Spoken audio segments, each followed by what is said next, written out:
My name is David Hershberg. I was born in Burlington, September 30th, 1932. And my dad came as a 16-year-old in 1912 by himself. He came alone. He was from a fairly prosperous family from Eastern Europe, and his father suggested that he leave and come to America because Russia had taken over Lithuania. And he said, "You're a big strapping guy, and if you don't go, you're going to be conscripted in the Tsar's army."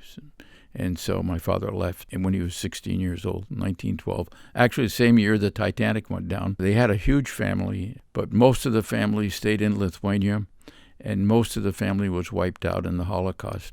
My mother used to write her father-in-law very nice letters, and he would write back, and then one day that just stopped. And I found out later the Lithuanian Jews were wiped out in about 2 days, but that was the end of my father's family.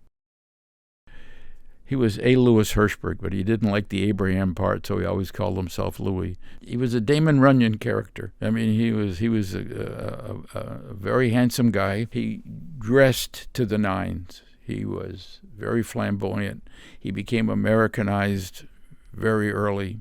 And he would leave on a Monday, get his product from either the local farmers, or I think there were two major wholesalers in Burlington. There was a company called Champlain Valley Fruit and Vermont Fruit.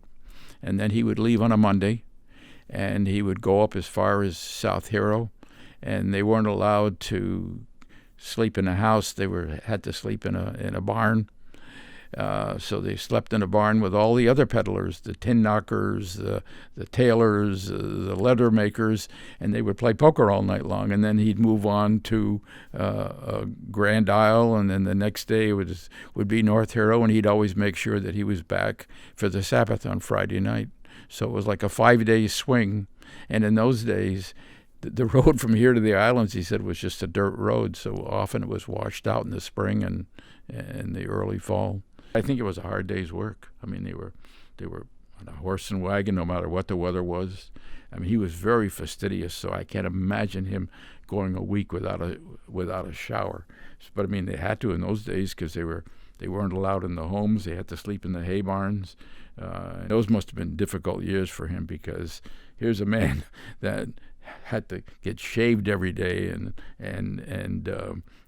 take showers all the time. I mean, he always was dressed, always with a tie and jacket.